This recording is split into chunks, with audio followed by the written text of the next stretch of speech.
Exercise 8.1 का question number 20 है। इसमें भी लेफ्ट साइड पे एक सीरीज का सम लिखा हुआ है और राइट साइड पे उसके सम का आंसर लिखा हुआ है। उसी तरह से सॉल्व करना है, लेकिन इस क्वेश्चन में और बाकी क्वेश्चन में फ़र्क ये है कि एक नई चीज़ यहाँ लिखी हुई है जिसको हम पढ़ते हैं 3C3 4C3।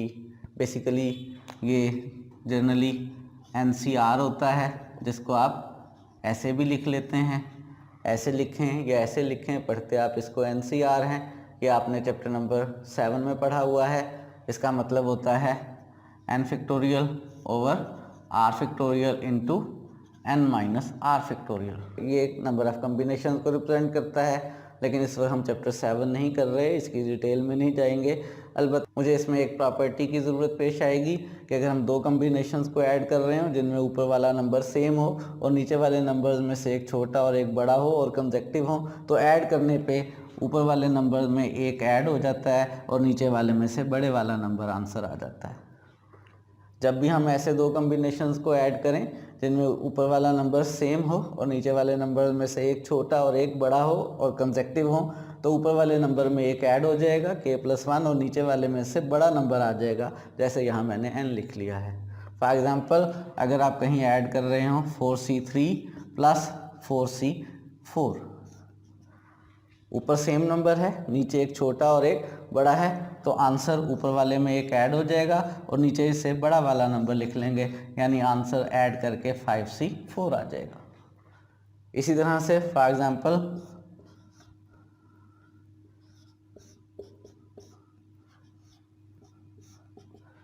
फाइव C2 और 5C1 को ऐड करें, ऊपर सेम है, नीचे एक छोटा और एक बड़ा नंबर है, कंसेक्टिव है, ऊपर वाले में एक ऐड कर लेंगे और नीचे वाले में से बड़ा वाला नंबर लिख लेंगे, यानी आंसर 6C2 आ जाएगा। मुझे इन दो कम्बिनेशंस को ऐड करने का ये जो फार्मूला मैंने बताया है, इसकी ज़रूरत पेश आएगी। मैंने आपको बताया कि दो कम्बिनेशंस को कैसे ऐड करते हैं और कम्बिनेशन का फार्मूला क्या होता है। क्वेश्चन का सलूशन स्टार्ट करते हैं। लेफ्ट साइड पे ये लास्ट में हमें nth टर्म गिवन है, इस nth टर्म से kth टर्म बना लेते हैं, n को k लिखकर, और k+1 टर्म बना लेते हैं,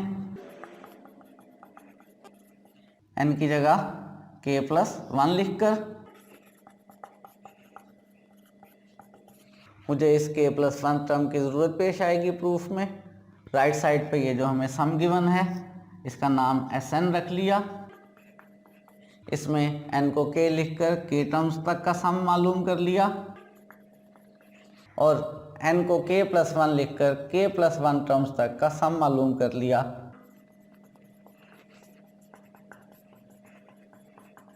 और मुझे इस k+1 टर्म्स तक के सम की भी ज़रूरत पेश आएगी। प्रिंसिपल ऑफ मैथमेटिकल इंडक्शन में हमने दो कंडीशंस चेक करनी होती हैं, तो हम दोनों कंडीशंस को टर्न बाय टर्न चेक करते हैं। पहले कंडीशन 1 चेक करते हैं।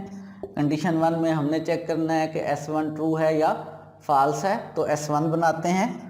S1 का मतलब है लेफ़्ट साइड से सीरीज़ की फर्स्ट टर्म, सीरीज़ की फर्स्ट टर्म जो है वो 3C3 है, और राइट साइड पे मतलब ये है कि सम मालूम कर लिया जाए n की जगह 1 लिखकर। राइट साइड पे 4C4 आंसर आ गया, लेफ्ट साइड पे 3C3 आंसर आ गया। एक और प्रॉपर्टी हमें कम्बिनेशन की याद होनी चाहिए कि जब भी NCN मालूम किया जाए तो आंसर हमेशा 1 होता है। कम्बिनेशन में ऊपर और नीचे वाले नंबर सेम हो तो आंसर हमेशा 1 होता है। तो 3C3 भी 1 है, 4C4 भी 1 है, दोनों साइड्स इक्वल आ गई, यानी जो कंडीशन 1 है वो ट्रू है, S1 ट्रू है, कंडीशन 1 सेटिस्फाइड है।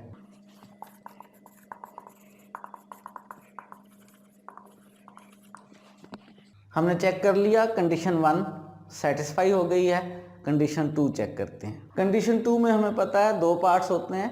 फर्स्ट पार्ट में सपोज कर लेते हैं कि condition SK for any positive integer k के लिए ट्रू है, और यहाँ पे कंडीशन SK का मतलब है लेफ़्ट साइड पे सम लिखा जाए टर्म नंबर 1 2 3 से लेकर k तक का, जो हमने यहाँ पे लिख लिया है, और राइट साइड पे मतलब है कि ये जो सम का आंसर दिया हुआ है इससे SK मालूम कर लिया जाए n को k लिखकर, और ट्रू सपोज करने का मतलब है कि हमने मान लिया है कि ये दोनों इक्वल हैं।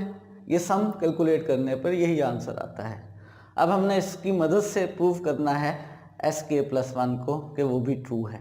उसके लिए के टर्म्स तक का सम मौजूद है। के प्लस वन टर्म्स तक का सम मालूम करने के लिए के प्लस वन टर्म दोनों साइड्स पर ऐड कर लेते हैं। और हमने के प्लस वन टर्म मालूम की थी, के प्लस वन टर्म हमने मालूम की थी, वो थी के प्लस थ्री चूज थ्री।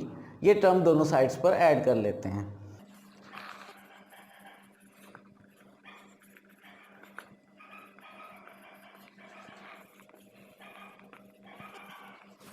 तो के प्लस वन टर्म ए के प्लस वन के प्लस थ्री चूज थ्री को दोनों साइड्स पर ऐड कर लेते हैं।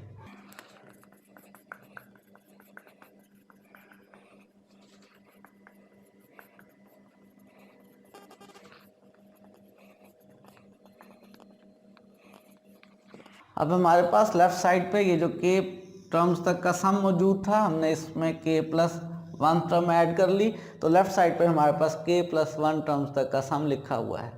और राइट साइड पे जो हमारे पास के टर्म्स तक का सम मौजूद था, उसमें के प्लस वन टर्म ऐड कर ली। इसको सिंप्लीफाई कर लें तो ये हमारे पास के प्लस वन टर्म्स तक के सम का आंसर आ गया है।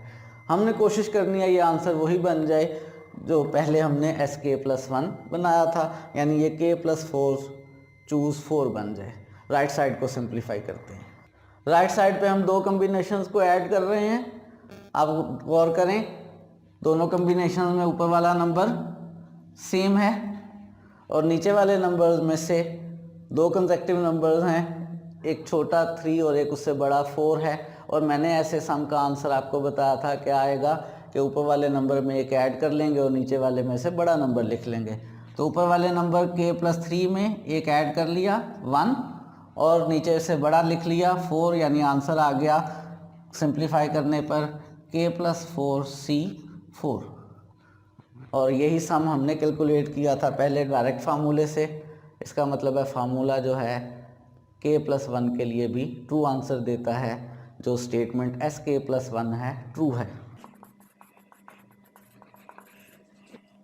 एस के प्लस वन के ट्रू होने का मतलब है कंडीशन 2 सेटिस्फाई हो गई है। और जब दोनों कंडीशन सेटिस्फाई हो जाती हैं तो प्रिंसिपल ऑफ मैथमेटिकल इंडक्शन कहता है कि गिवन स्टेटमेंट ट्रू है for all positive integers n के लिए। और लास्ट में ये सेंटेंस आपने ज़रूर लिखना है।